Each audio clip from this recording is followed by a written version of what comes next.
Microphones. Oh, guys. Are we live? Are we back? I think we're back. We're back-ish. Can people see this? We're as back as it's going to be. I mean, COVID times. Everybody's a little more forgiving now that everything's insane. Yeah, I'm starting a new watch party. Technical difficulties, you guys. And we are back.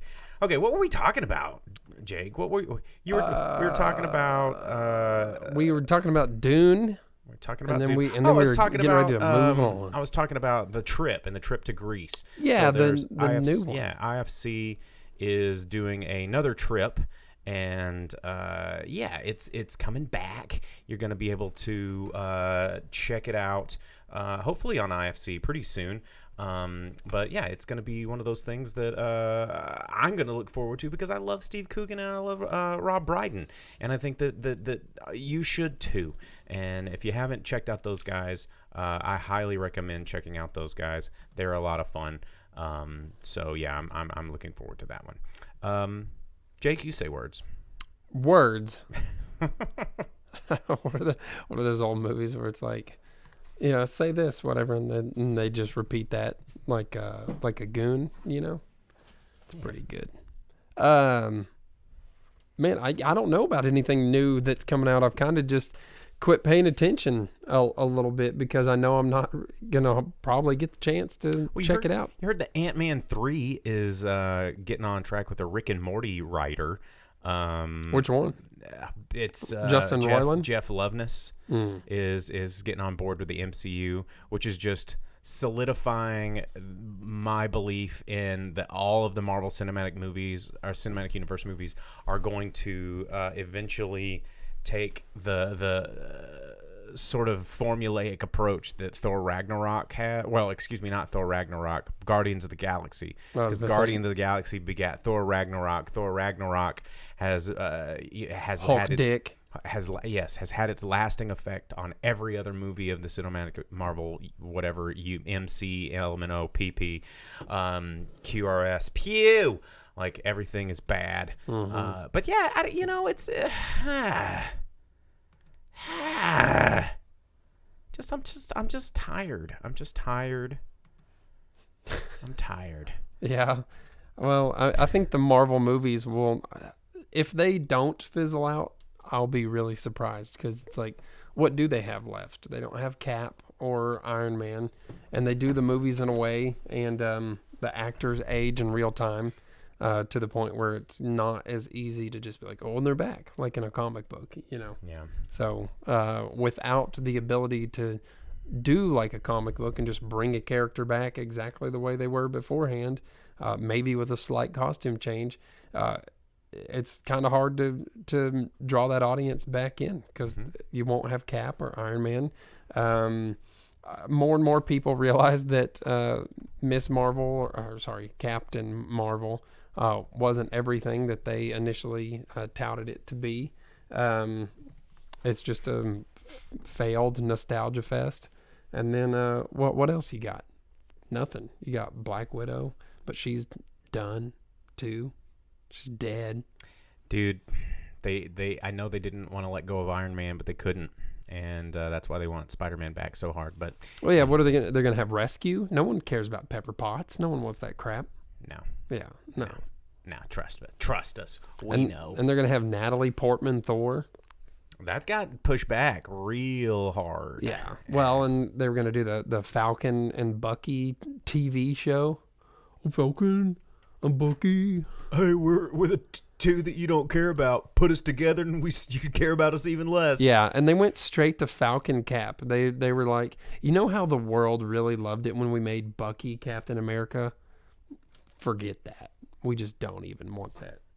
That was they're like, remember when we had Captain America murked on the court steps and then we just had Bucky become Captain America and he shot people in his chrome suit and everyone was all about it? Screw that. Nah. Straight to Falcon Cap. Yeah. Straight to the guy that's not immortal and doesn't have superpowers. Mm-hmm. Couple of questions, fielding some questions from the comments. Chef Stephen Brooks, Cook with Brooks. If you're not checking out Chef Brooks, then you're missing out. And regular guest on my other show later with Jason Sewell. He's going to be coming up in one of our Zoom episodes that we've got pretty soon. But he asks, have either of you seen Eddie Murphy in My Name is Dolomite? We saw that the moment it hit Netflix. Yeah, you did a review for that one. Yeah. Chef Brooks, I'm a big Rudy Ray Moore fan. I always have been. Human Tornado and Dolomite and all those movies. I love those movies. And Eddie Murphy's performance in that film was not only amazing, but the movie itself was really hilarious, and I think was very, very encapsulating of what Rudy Ray Moore was and his talent that he had and the passion that he had. And not only is it a great performance, but it's just a hell of a lot of fun. And if you've not seen My Name is Dolomite yet, I think it's a really good watch. And best part, Eddie Murphy is making his comeback, which means we get Pluto Nash 2.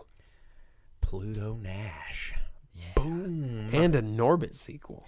I don't know if we need an Orbit sequel. Pluto Nash, on the other hand, I would watch. Really? Am I not the only person that was okay with Pluto Nash? No, that's what I'm saying. I was okay with Pluto Nash. Right, I would cool. watch There's a Pluto two Nash of us. sequel. Yeah, there's two of us that were cool with that. It's like, dude, if we could get a Pluto Nash and Meteor Man team up, whoa. Meteor Man is just the coolest thing ever. Meteor Man is the coolest. But dude, Pluto Nash, worth a revisit. Honestly, guys, if you've not seen, that was one of those movies where people couldn't really figure out what Eddie Murphy was. If Eddie Murphy was going to be, Eddie Murphy Raw, or if he was going to be Donkey from Forever from Shrek. Oh, is that what really did it? Yeah, because to me, I was like, why is this different? It's like Total Recall, but with Eddie Murphy.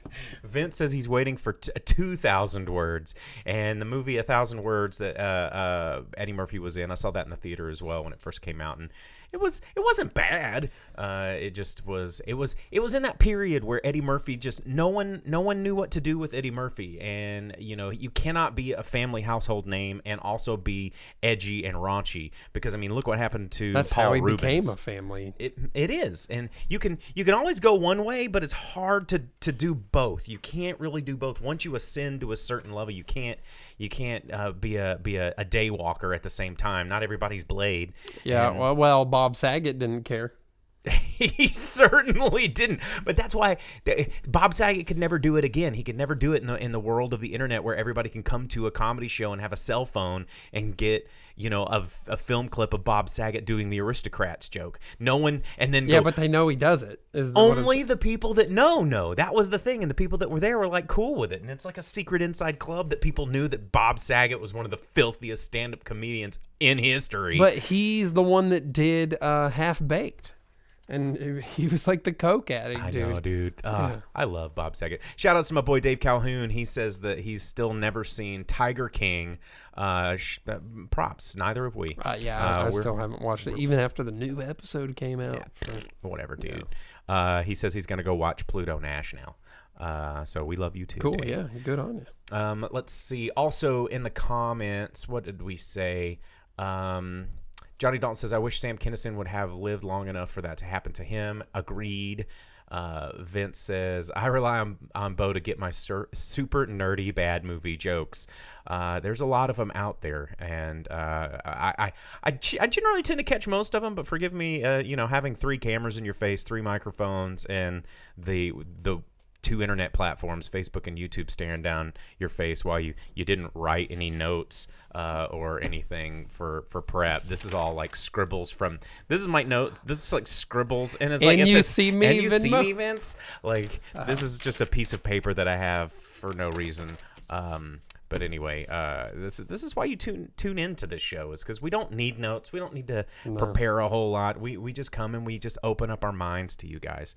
And open your mind. Go away. Yeah. How about that? Yeah. Anybody gets a good Quado reference, then dude, why is Quado not a better Halloween costume, like a more popular Halloween I have costume? the T-shirt that the graphic on it is like the T-shirt's ripped and Quado's coming out. out. Yeah, I wore it one year as like a cheap Halloween costume when Halloween was on the weekend. So there was like 2 or 3 days of, one day of having a good costume and interacting with people or whatever. That was like my... Yeah. Too bad Quado gets murked. Dude, Quado gets straight up murked. And it's sad because you look at Quado and you're like, ew. But then when he dies, you're like, aw. And he can get both of those emotions out of you. And that's what a good, hey, you know what? The body rigged up. That's what a good, like, quality, real effect can do. Like a latex prop, physical analog effect can do. You can get, if he was CGI, I wouldn't care about Quado. No one would care. But since he erupted out of that dude's stomach, Videodrome style, like, I was like, that's real. And I feel connected to Quado. And I'm disturbed. And yeah. Well, you were just talking about that the other day. Grody.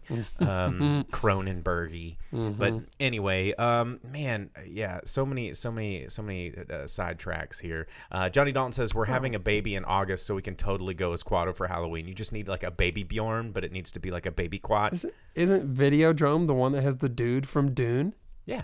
Bringing it all back together like that. The new flesh. I think, am I not wearing a Videodrome pin? No, I'm not wearing a Videodrome pin. Not this week. Perla says, hey, guys. Hey, Perla. Oh, hey, Perla. Tuning in. And yeah, Mr. Jonathan Jonesy tuning in, laughing about Bob Saget. Thanks for tuning in, guys. Don't forget to like and subscribe us on Facebook, YouTube. We do this every single week. We've been doing this before quarantine. He's just now starting to watch us because it's quarantine. So yeah, welcome to the party, pal. That was the body Richter. See you at the party, Richter.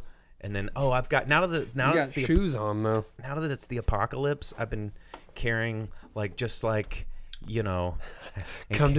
to Los Angeles. Yeah, come to the party. Yeah, have a good time.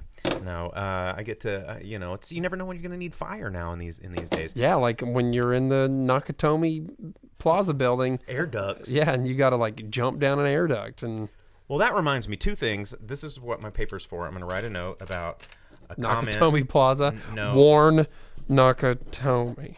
No, Vince had a comment about theaters that I wanted to address. But before I do that, we're talking about Die Hard. We're talking about Nakatomi. We're talking about these movies. I got to talk about the movie that I said. Perla asked, how do I subscribe? You either go to facebook.com/the Drive-In Speakerbox or youtube.com/the Drive-In Speakerbox. Click subscribe. You can check it all out right there. And maybe we'll put a link in the comments or something. We can do that. But so I watched a documentary this weekend called Henchmen, the Al Leong story. And this is a documentary that I think it just came out like a year or two ago. I've been wanting to see it for a really long time because Al Leong is not necessarily very famous, but one of those people that everybody in the industry like had, thank you for the subscribe, Perla. Everybody in the industry had mad respect for this guy because he was a fight choreographer. He was a stunt man, and he did a lot of on-screen, he even had some very famous bit parts, but he never wanted to be an actor. He's just like, no, I'm not an actor. I'm a stunt man. But he had this iconic look about him. And can we pull up a picture of Al Leong? And I'll show you. You'll know him. He was in Die Hard. He was in Lethal Weapon. He was in Big Trouble in Little China. He was in Bill and Ted's Excellent Adventure. Like, he is in every single movie. Genghis Khan. Yeah, that you're just like, oh, that guy, because he had this striking look about him, and he could not be on screen. Yeah, Al Leong. You're like, oh, of course, that guy. He could not be on screen without your eyes just instantly gravitating to whatever he was doing. He was the cool bad guy in Die Hard 2 because he was sitting there just eating the candy bars. That was Die Hard 1. He's sitting there behind the snack bar, and he kind of looked around like a guilty sixth grader and then grabbed the Nestle Crunch. But Al Leong, incredibly talented martial artist, and but kind of disappeared from the public eye because he not only suffered from, I think he had a brain tumor, and then he pushed through the brain tumor, kept working, and then had 2 strokes. Got past the first one, but the second one cost him the use of one of his arms, and he had to learn how to speak again, and so he kind of, he is a stuntman, and all the stuff that's in his brain, all the techniques, all the knowledge is just kind of trapped up there, and he's, it's kind of an interesting story. But if you're interested in checking that out, it's a really cool kind of behind the scenes of stuntmen and this time of days gone by when, before all the crazy big, every movie had to have giant lawyers and liabilities, and like the days of Jackie Chan are gone because it's too much of a liability to make people do that unless you're Tom Cruise. I was about to say, I'm gonna do it no matter what. Strap me to the plane. Take off with the plane. We're doing it. And they're like, Tom, that's a really bad idea. He goes, I'm already rich, chained. and I'm I'm already telling chained you, up to it. I own the insurance company. And they're like, oh, well, okay, you're the producer. Yeah. So And they're like, all right, we're going to put you and this camera guy in this helicopter. He's like, no, just me. And they're like, oh, okay. And the pilot. And he's like, just me, Tom Cruise. just me, nobody else. Anyway, so it's pretty good. My biggest complaint, and this is because for those of you that don't know why my nickname on the show is the Boom Operator, it's because for many years I was a professional boom operator, worked in TV, movies, did the whole thing, and nothing drives me more insane than bad sound. And this documentary had some of the worst sound editing, some of the worst sound recording. I was just like, who is their field mixer? He needs to get Ali Leong to karate chop him right up in the throat or the eardrums, because I don't think he has any. It was terrible sound. And but the information was so interesting, and all the canned royalty-free music was garbage. But it was really cool to kind of see some behind the scenes of a story like this. Johnny said something about Ernie Reyes Jr. Don't get me started with Ernie Reyes Jr. or Sr. Because if we're going to talk about some surf ninjas, you know I'm just gonna go off. You're gonna go off on some Ernie Reyes. Dude, we'll be here all night, guys, all night. It has old what's his face, Cool Mo D, you know who I'm talking about. Tone Loc is in that movie. Yeah. If I'm gonna eat somebody, it might as well be you. Yeah, that's from Fern Gully. Little Tone Loc. Diving in the comments, Jay Rom says, hey, you guys can earn money on other streaming platforms. We're very well aware of all. We had a Patreon for a minute. We had all these other we've got a Twitch. The problem with Vince used to give us a couple pennies at a time, or he did for donations. He was our cool dude over on Periscope. He'd give us the super likes, and we would earn money. The problem with these other streaming platforms as being a monetary solution is this is not our full-time job. We're not going to spend 40 to 60 hours a week producing these shows. We would love to, but it doesn't pay the bills. But getting people just to watch on Facebook and YouTube when they're already scrolling those platforms is hard enough. Trust me, it is almost impossible to get people to go click over to another platform that they're not familiar with. Nerds like us, like D-Live, like us. Well, people like us, they're more willing to go and download a new app. Most people aren't, and that's the sad reality of all this. And for us, sure, we could set up an OnlyFans and we could do a topless version of. What are they talking about? Are they talking about Twitch? He says D-Live.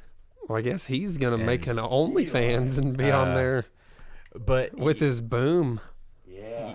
Who with the boom pole? Yeah, operating the boom. But it's just it's really we've been doing the Drive-In Speakerbox now for over 15 years. And it's hard enough to get people to tune in on platforms that everybody uses every single day. And just because we're on quarantine, Jay, you're tuning in right now probably for the first time because of quarantine. And I know that a lot of people, we were on radio. I've been a podcaster since 2007, uploading these things, and it's a very, very difficult game, this whole podcasting and streaming. And one of the things that I tell, and we get a lot of viewers. We get a lot of, more than average small backyard podcasters, which I would classify us as. We get more viewers than the average startup podcast. But one of the things that I tell people a lot is don't be discouraged, because I remember when I first moved into podcasting many years ago, it's like I'd be excited if one episode got 10 downloads, and some people are like, yeah, just not enough people are down, but you just got to keep going, keep pushing through it. Fortunately, I had radio to fall back on. And so, and even scheduling events, like we're literally every Monday night at 8 p.m. Like, I don't know how much more scheduled we can do. That is we've been, and if you haven't remembered it, we've been doing it for 15 years. Monday, even on the radio, we took the same time slot as our radio show. Like, you could tune into KXUA and hear ads probably for our radio show that's not even there anymore. Monday nights, 8 p.m. And it's still hard to get people to get in there. And like Vince said in YouTube, it's all about consistency. It's all about doing all this kind of stuff. But there is so much competition in this world for, especially now more than ever. Well, it's like, what are we competing with? Raw? Who wants to watch Raw? I'm a wrestling fan. I don't even want to watch Raw. Check this out instead. You can go back to Raw. Nothing's going to happen.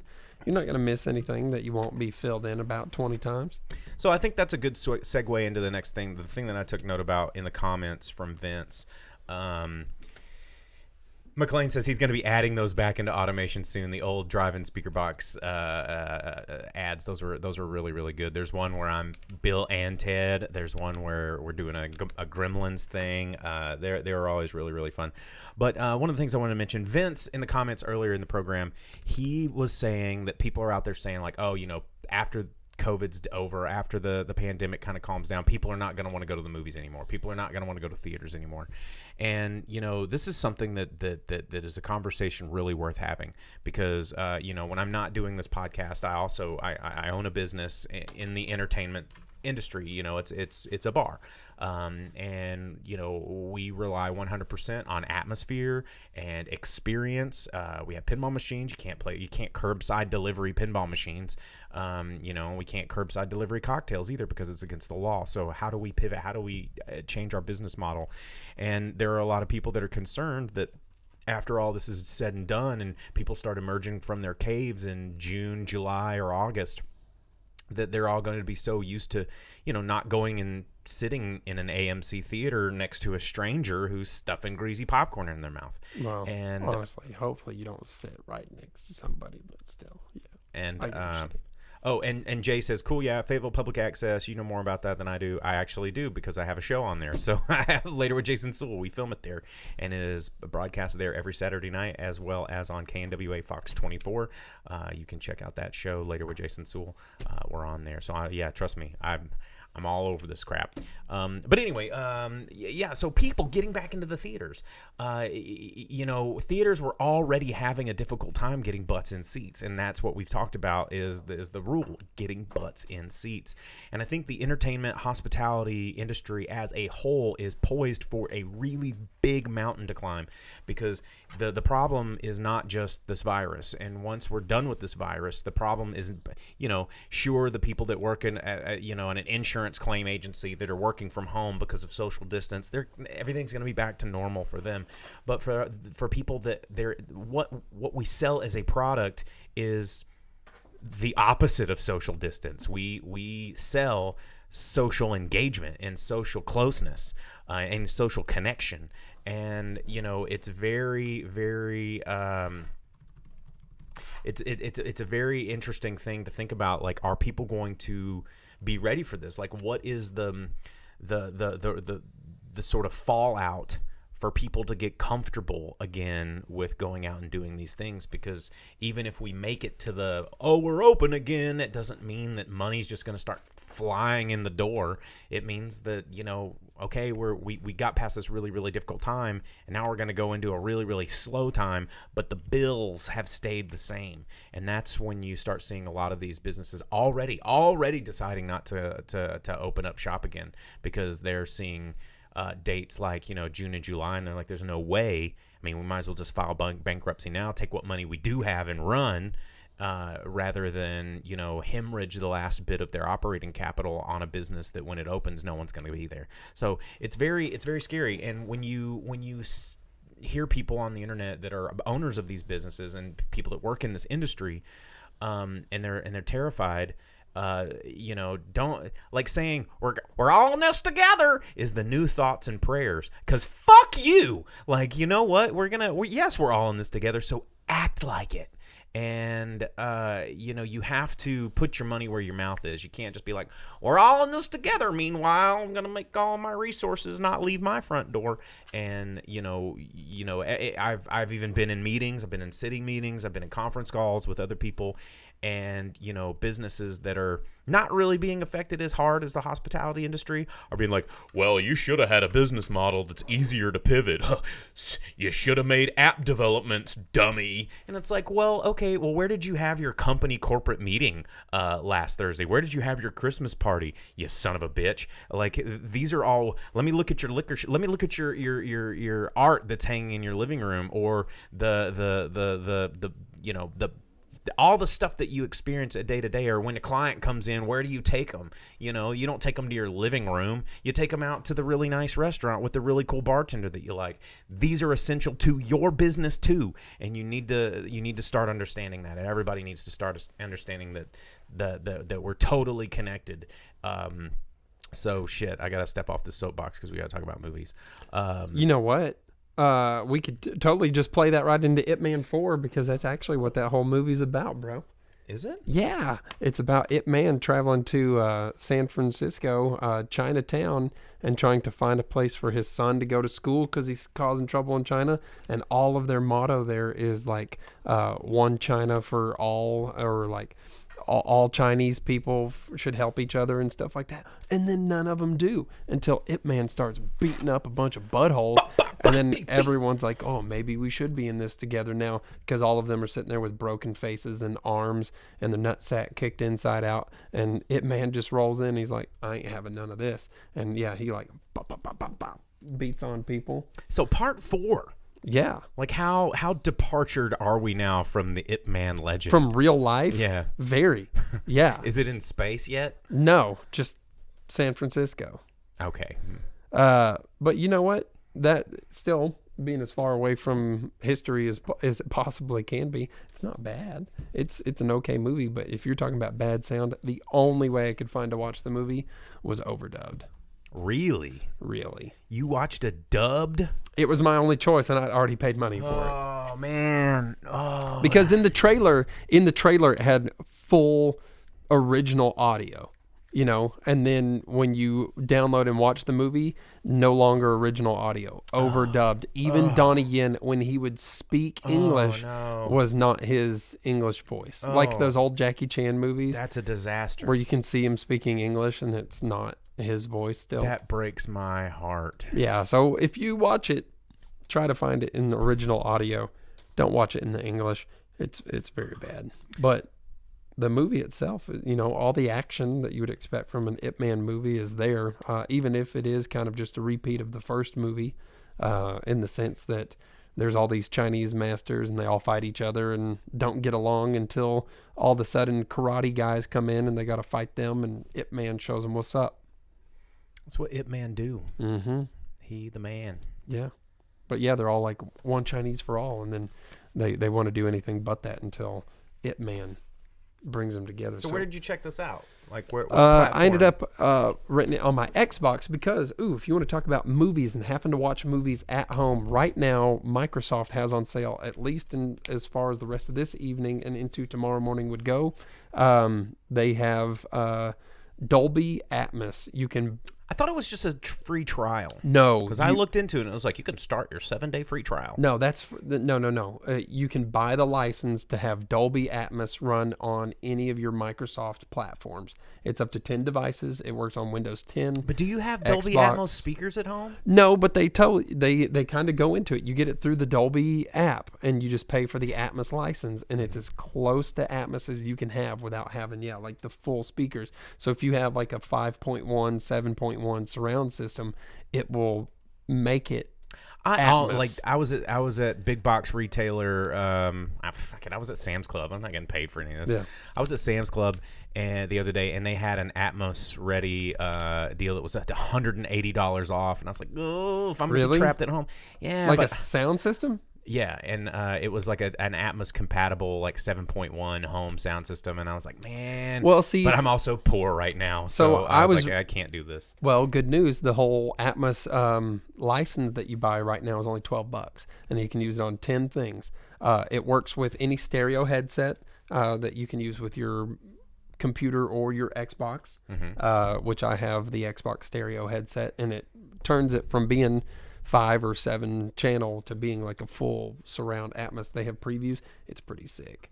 Cool. And then you can set up your sound bar. You can fully customize all your channels however you want to do it. It's pretty cool. And there's I still get real skeptical about that shit because I'm a guy that knows audio. Yeah, but listen, dude, I've used it and it's good. And then as soon as you get it, all of these, dude, I'm telling you. It just sounds like an EQ pack. Yeah, it works, man. It makes the movies a little better. Is all I'm saying. It's only $12. Man. Okay. Come on. And then I don't want to have to get into the science of what 7.1 actually does. Yeah. All right, dude. I'm telling you, don't make me flex there. It's only $12 for 10 devices. That's pretty cool. $12, 10 devices for enhanced sound. Come on. Right. And then Media Player S Pro is on sale from Microsoft right now. Instead of $40, it's only like $5. It's like $450 or something. And it plays like 230, 250 media files. That's a lot. All the sound files, all the video files, and it can run it from any disc form. We got the legendary DC Hammer sound man extraordinaire Dwight Chalmers tuning in YouTube. He goes, multi-channels that down mixed to headphone. Like, you're about to get him started. Oh, yeah. No, we don't want to get into it with Dwight. I'm pretty sure Dwight's Dolby certified, actually. Yeah. So. But the point of it is, man, you can get a sound enhancement for cheap to use at home right now on 10 devices. That's pretty. I'm sure Dwight's actually downloading this right now, dude. He's probably going, I got to check this out. It jazzed up my headphones pretty good. You know what I'm saying? And it works. You can, dude. Just it's there. It's cheap. It's whatever. Yeah. Anyway, coming in the comments, need to catch up here. Blake Elder, who is actually an independent filmmaker over at Rock Hill Studios. Shout outs to our friend at Rock Hill Studios. He says, I'm sure you guys have already discussed this, but what about up and coming filmmakers? How does this change the game for them, COVID? And when all things are good to go again, will this be like the Wild West for filmmakers and or the old gold rush? Everyone trying to get theirs. I hope this makes sense. And it does make sense because this is something that a lot of independent filmmakers, I think we're at a really interesting crossroads with a couple of different things. And this is something that I know Dwight and I have had these conversations outside of, obviously the Drive-In Speakerbox. And I know I've talked about this with other filmmakers before the whole virus thing. But when YouTube happened, I know one of my favorite quotes from, I'm trying to remember his name. Drawing a blank. Help me out. God. What? Hang on. Anyway, it doesn't matter. But the point is, when everybody started watching movies on their cell phone, and everybody was watching streaming media and watching all of this kind of stuff. I know who you're talking about, the director guy. Yeah. And so, Twin Peaks dude, right? Yes. And I can't believe I'm drawing a blank on this because it's just so elementary school, but it's because I'm thinking about now 1,000 things. You did it to me because it's just like, Twin Peaks, things dude. on my... David Lynch. David Lynch, yeah. So David Lynch, there's this really great interview. It's just super short, and he's just like, if you think for 1 second you're ever going to get the experience that the director intended for you on your fucking cell phone, get real. And it's great. So, Amos Cochran tuning in saying, just say from Dwight. So Amos Cochran, another film industry professional, he has done a lot of scores. Actually, shout outs to Amos. I watched the concert, the live streaming concert you guys did the other day from Soul Studios, and that was amazing. So shout outs to Amos. He actually did a movie that I worked on a while back with Dwight. All the Birds Have Flown South. He did a lot of the music for that, and he's a great composer. And shout outs to Amos. You can check out some of the stuff that he's been doing live. You can follow him if you want to post something in there in the comments. But yeah, good stuff. But anyway, going to the point here. Oh, I love how many filmmakers we actually have in the audience tonight. That's awesome. People working in the film industry. We got sound guys. We've got composers in the audience. We've got some people that run production studios. There was a gaffer. We had a gaffer in the audience earlier. Dave Calhoun was tuning in. Good stuff, guys. I like how we got some credibility in the audience for once. But anyway, the point that Blake was trying to make. My speculation on this is, it could go two things, because we're getting so used to mass amounts of kind of shitty content just to have more content.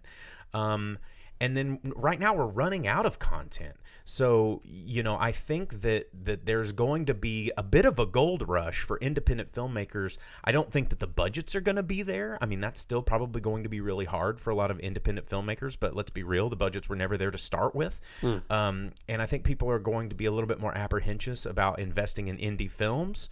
I think television series are going to be like that bingeable content is going to be where everybody's trying to go. So there'll probably be a lot of pitch pilot ideas, because I think the theater model is going to have a really difficult road ahead of them for the next at least year. You know what though? Right now, if you go online and you look at the movies for like the home watch, since they're not available in the theater, all of like the really big budget movies and things like that, those are the ones that are cheap to rent right now. And all of the independent films are the ones that didn't just come out this week, like Trolls or whatever, are the ones that they have like $20 for. And if there's not some sort of market there for that, because people are wanting to watch. Oh, I mean, renting the Henchman documentary, the Al Leong documentary was $1.99. Oh, sick. I'm going to do that. And shout outs to Nate. Nate just tuned in over on the Facebook watch party. Another filmmaker. He out of Little Rock. He's out there. He's got a really cool project going down. Hey Nate, if you want to throw that in the comments, I'll pass it around. Where he's highlighting using his studio and his equipment to highlight people that are working hard amongst this pandemic situation. So really cool having you guys in the audience this week. Vince says, I know you aren't doing it in a bad way, but calling art content is part of the problem. It makes me think of the pigs at the trough. I 100% agree, Vince. Yeah, instead of being like a content maker. I have had this conversation many times because I am in that camp where I don't like calling it content, but the reason that I do call it content is because that's how everyone treats it, and that's what upsets me. And looking at when I talk from an industry standpoint, I refer to it as content because that's all they see it as, and that's what a lot of end users see it as. Like, there's amazing shows that are hitting that are like, very. I think the first season of Altered Carbon, I don't know why I keep bringing Altered Carbon back, was really, really good. And it was unique, and they were pushing some boundaries and some visual things and storytelling. But then the second season, we're like, we got to get another one because people watched it for 2 seconds, and then now 3 seconds have gone by, and we forgot about it. So we need more. Instead of just like really sinking that shit in and letting it simmer. And I just busted out just because there was movies that I'm wanting to watch. And I'm going on these. This is a whole nother rabbit hole we could probably go down. I wanted to watch some old movies. I'm looking on Netflix, not there. Looking on Amazon Prime, not there. Looking on Hulu, not there. And I'm like, dude, I have this DVD in storage. Why can I not watch this movie? And this is a whole thing that we've talked about physical media going away and being reliant on the cloud, and how that's just a dangerous thing, because then we're just beholden to whatever master overlords can tell us what we can and can't rent.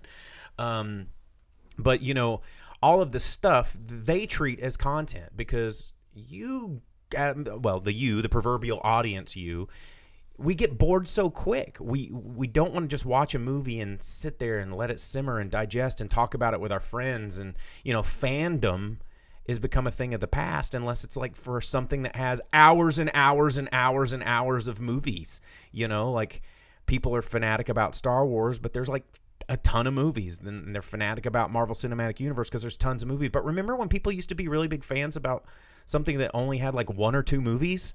Like those horror movies we were mentioning earlier. Exactly. Yeah. Like Evil Dead. There was only 3 movies, and only 2 proper ones, and then Army of Darkness, which was kind of the weird sequel that is amazing. So even with Army of Darkness, only 2 movies.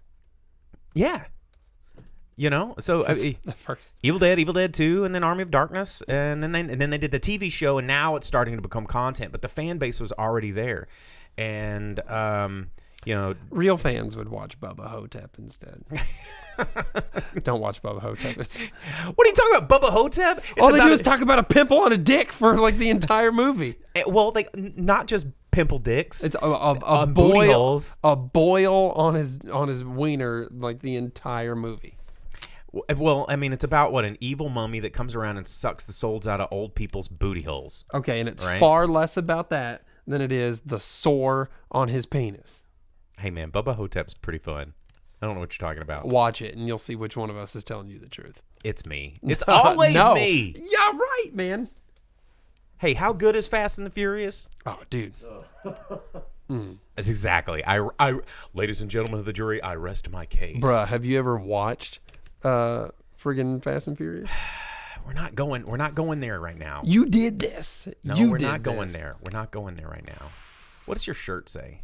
Oh, it says mixing gas and hauling ass. Okay. And it has a rotary engine because you gotta you got you gotta treat it- Mazda well- MX-9 or whatever it is. Or RX-7. I don't know. No. I don't know cars. No, it'd be sick to have like a 13B or like a triple rotor or Or something. a 45 QBT.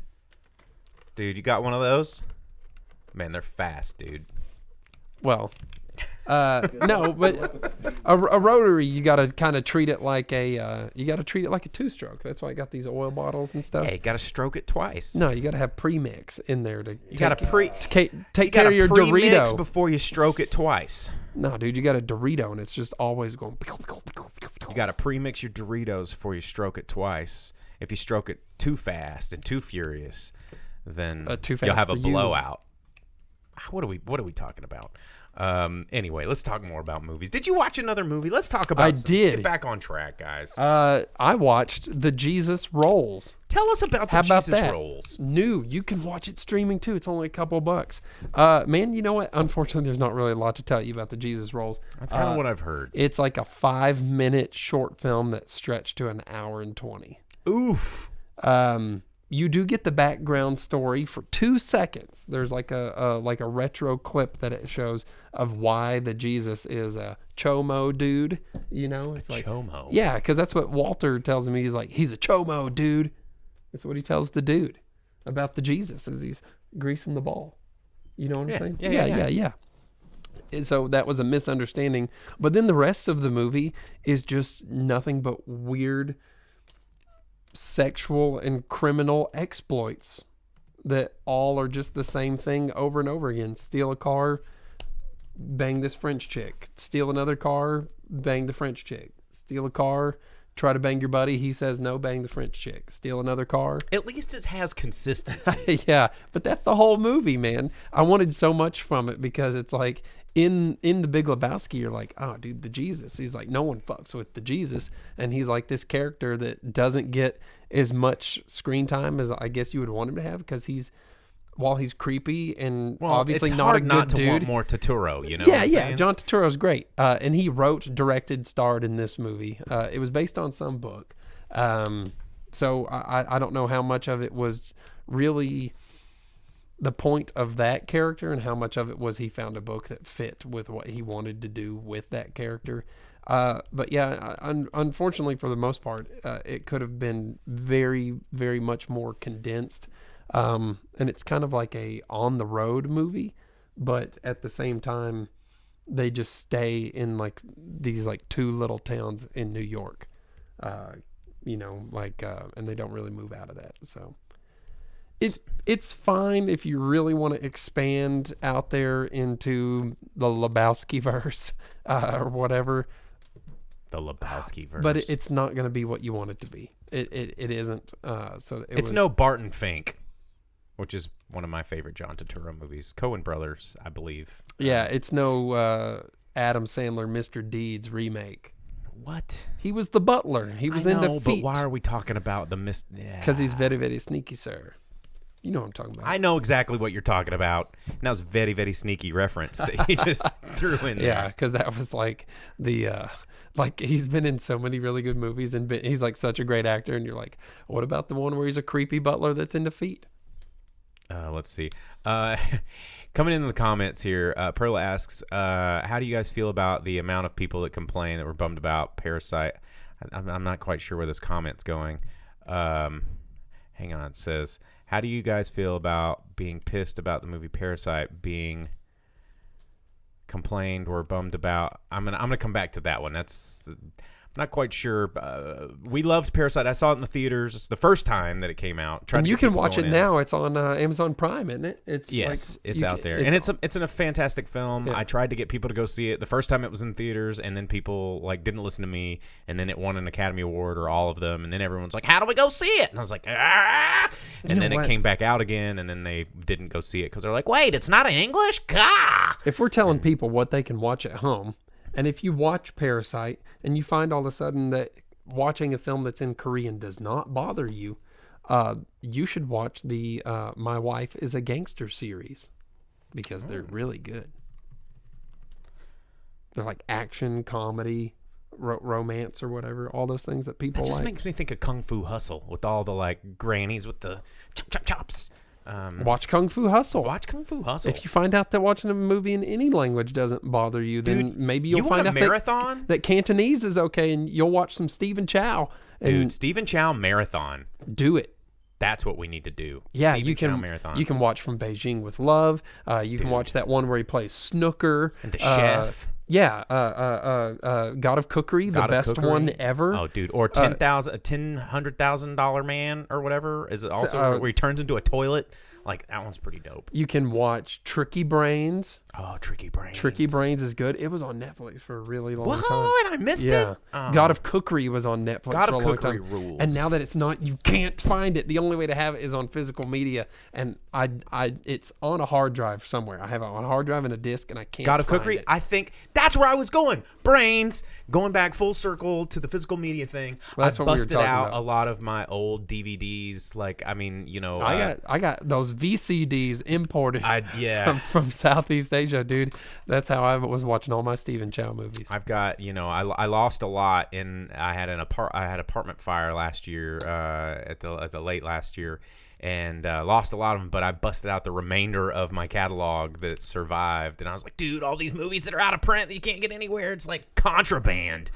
So good. So many movies. I was like, and yeah.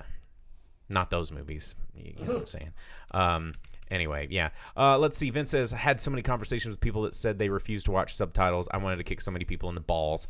Agreed. Dude, I'm telling you, I watched Ip Man 4 and it was dubbed only and it was awful. And if you go on Xbox and look at the 2 comments for Ip Man 4, there's me and one other guy, and all we do is complain that it's overdubbed. Oh, man. Let's see. Trying to scrub back through the comments, see if there's anything that I said. Amos recommends The Killing of a Sacred Deer is pretty rad. Oh, you know what? Vince said he wanted to watch SCTV, and it's nowhere. You know something good about SCTV? Strange Brew. And with the passing of Max von Sydow, you can go back. You can watch Strange Brew, see old Rick Moranis, who has chosen to not be involved in cinema anymore. You can see... Rumor has it he's going to make a cameo in the new Honey, I Shrunk the Kids. Oh, what about Ghostbusters? I don't know if they could talk him into Ghostbusters. Yeah. But Dave Thomas is in that. You don't ever see him in anything anymore. The last thing I saw him in, he was a Mountie in That 70s Show. And then you have Max von Sydow as the evil Brewmaster Smith.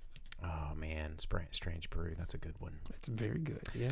But yeah, man, there's just so many old things. And now that we're in this quarantine period, and you're trying to watch a lot of movies, watch a lot of films. Go back in time. You said people were running out of these things. Go back. Turn on TCM. Find. That's the point that I wanted to make with Vince talking about this as content. It's like, if you're churning through this stuff, go back and watch. There's so many people that only want to watch stuff that's new. They only want to watch stuff that's brand new, that just came out. And, I've said this before on the show a lot, but since we got a lot of new listeners this week, something that one of my biggest peeves that listeners of the show, or when I make it, they'll go, "Hey, what's a movie I can watch? You're the movie guy, right?" And I was like, "Oh shit, all right, here we go." Oh yeah. And then I start listing movies, and they're like, "That sounds old." And I was like, "Oh yeah." And then I recommended the other day. I was like, "Oh yo, dude, if you've never seen Yojimbo, one of my," they're like, "What's I one of was your just favorite?" about to say, I was like, yo, you should really watch Sandro, but before you do that, you need to watch Yojimbo. Well, I recommend they go, because people ask me what are your top 10 favorite movies of all time, and then I'll just throw some off the top of my list. And I had said Yojimbo because it's one of Akira Kurosawa. It was one of my favorite movies from Akira Kurosawa because it's easy to watch. Like Seven Samurai is a masterpiece, but you can't just sit down and like go, hey, I want to watch Seven Samurai. No, you don't. You don't just sit down and I'm going to watch Ron. Like you don't do that, but you can sit down and just watch Yojimbo. Ron is one that you have to be like, all right, is the rest of my evening cleared? Cool. Let's watch Ron. Yeah. And Taylor, he said Detroit Rock City. We actually talked about that last week. Oh yeah, you can always watch which is Detroit awesome. Rock City. But Yojimbo is the best. But the problem is people like go, oh, that was before my time, and I'm like, yeah, motherfucker, me too. Like it's black and white, like it's way before my time. But most of recorded history was also before my time, and most of art was before my time. And just because it didn't come out in this blip of an existence that I've had doesn't mean that it's not good. So I urge you, if you're at home and you're running out of things to watch, go back and watch stuff that may or may not have been since you were in high school and up. Like trust me, there is so much of amazing stuff out there for you to check out that you might fall in love with that you never knew because you were too stubborn to not read a subtitle or watch something that was black and white or something that was before you were born or something from your parents' generation or your grandparents' generation. I've been Get there outta before, here. and I've been there before. I was so stubborn, I was like, screw black and white. That's boring. I hate it. My dad's like, no, you have to watch it. And I was like, nope, dumb, don't want to. And then I did. And now my favorite movie ever is Stalag 17. It was made in the 50s. It's black and white. It's what... That's your favorite movie? Yeah, that's my favorite movie. Good movie. It's a good-ass movie because it has cinematography, and it has comedy, and it has drama, and it has tension. It has everything. And then they were like, hey, that's super cool. Let's make Hogan Heroes. And then Hogan Heroes was super sick. True story. And then, you know what else, man? One of my favorite things, Star Trek. I like Star Trek a lot. He does like Star Trek a lot. And I used to not want to be into the original series. I was like, you know what? Original series is super dumb. There's your phaser. Yeah, like mad lame. This is cool. One of our friends and viewers got this for me. John, shout out there. But one day when I was homesick, that was all that was on TV. Couldn't escape it. Turned out it's awesome. Sometimes you just have to like sit down and make yourself do it. Just watch it. You know, and if you're unwilling to watch things like that, then I think you're missing the point of a lot of the things that you are watching, because all of them are like, hey, let's go back and do what these guys did, or have. I mean, just look behind throwbacks. us. Look behind us on if you're downloading this podcast on Spotify or Google Podcasts or whatever, check out the live video that we do of this every week, and just our set. There are so many Easter egg references, movie references, chalk back behind here, and most of these movies are before our time even, and you just got to go in there. But speaking of links, there's something that I made a call it Star Trek. You have to, this is something I said I would do before the show was over, and I've almost forgotten, because this goes back to independent filmmakers. This goes back to local filmmakers, all of those people that are still in the audience. I got a message from a guy today, Tyler Kelly. He sent me a message, and he says, hey, love the show. Name's Tyler. I'm a Fayetteville, born and raised, currently attending the UCA. That's University of Central Arkansas. Film professor Marty Lang, currently in the middle of a crowdfunding campaign for his last feature film, Stay With Me. And it's about mental health. Trying to crowdfund is tough. We all understand it, and he was asking if I would mention this. And I said I absolutely would. And they've got a Seed and Spark campaign page. It's seedandspark.com/fund/stay-with-me #story. I'm gonna put it in the links. Don't worry about that. But he wanted me to mention it. And it's again, someone was asking like, what is this gonna do with the independent filmmakers of the world, and how are they gonna try and make it in this time? And right now it's tough. It's super tough. So there's oof. It's never gonna be easy, but We can try. So I said I'd mention that. Marty Lang. It's kind of a pitch video. You can check it out. It looks like they've got $7,695 raised of their $14,000 goal for post production. We'll post this up in the comments here in just a moment. You can check it out. So yeah, I mean, people are struggling. People are out there trying to get it done, and they can only do the best that they can do. And yeah, we put that down in the restream comments right there. seedandspark.com/fun/stay with me. I think that is the link. Double check that and make sure it works. But yeah, shout outs to that. And thanks for sending that email. You know what we should do? I was just thinking about this earlier, before kind of parting thoughts here. I think we need to get some like Zoom interviews of some filmmakers up on the show, because now more and more people are at home and more people are quarantined. And I've actually had, normally when people are working, it's really hard to get people on a Monday night to kind of dial in and Zoom in. But we've had a few, but yeah, that would make it where they're at home and like we're up here or something. Yeah, like and we that. could put their face down here and interview them. Like I remember. That was a while back. This is a while back. I had a really good telephone interview with Wanda Sykes, and that was really fun. It'd be really cool to be able. I think a lot of and we've had some directors up here. We've had some other stuff, but I think now that everybody's at home doing stuff, I think maybe I need to just reach out and see if I can get some people on the horn and have some guest people in the studio here. I think that would be cool. I think that'd be really cool. Doesn't Judge Reinhold live in Little Rock? I don't know, but if we could talk to him, that would be sick. I know I could get Jory Lauren Adams on the show. We could talk to Judge Reinhold about we could talk to him about Beverly Hills Cop. We could talk to him. I'm sure he loves talking about. We could talk to him about Fast Times. But yeah, Joey Lauren Adams, I've worked with her before. She lived down in Little Rock. We could talk about Jay and Silent Bob's reboot. She was in that. Oh yeah, I was about to say. You know what's fun though, when you meet celebrities and talk to them, like talking about like just off the wall weird things, like a commercial they were in, or like a guest appearance or something. Oh yeah, just the weird stuff. Just the weird stuff. Dylan suggests Jeff Nichols. Yeah, Jeff Nichols. I've got some friends that could probably get him on the horn.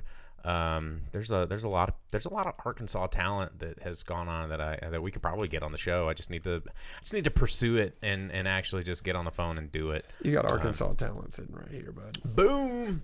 Yeah. So we'll see where that goes, as now that people are more and more accustomed to sitting at home on video scrap. I'm sure that Christopher Nolan would be super stoked. Yeah, let me just call Christopher Nolan. Yeah. That's one in my Rolodex. Yeah. There. Hey, could you explain the fucking top for us, please?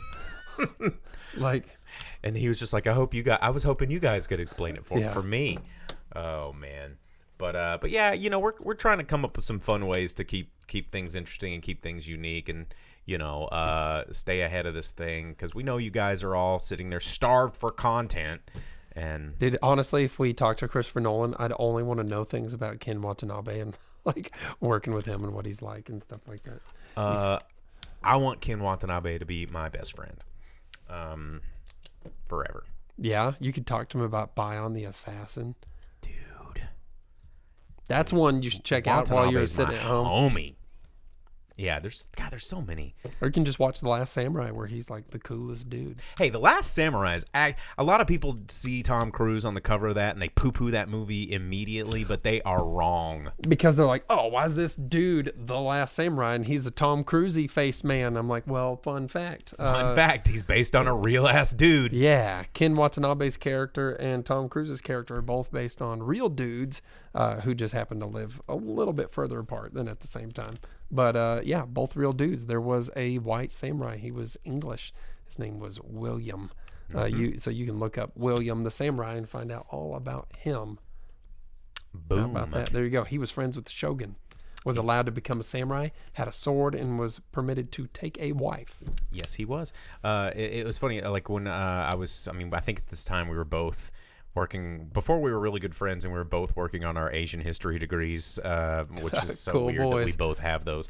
But we did a one of our class. I had a class on feudal Japan, and we went and saw that movie in the theater to kind of see how many historical accuracies and inaccuracies they put on film, and it was kind of surprising, honestly, because you're like, oh, hey, all right, nice attention to detail, and pretty cool stuff. But anyway, so don't poo-poo that movie. And it has Billy Connolly in it, and that's cool. Oh, it does have Billy Connolly in it. God, I forgot he was in there. Pretty good stuff. All right, well, we've been up here for about an hour, and that's where we try to wrap things up, keep these shows concise. So we're gonna get out of here. Thanks for tuning in, guys. Like, subscribe, Drive-In Speakerbox on your Facebook, the Drive-In Speakerbox on YouTube, all those social medias. We'll see you guys next week. Mwah, we love you.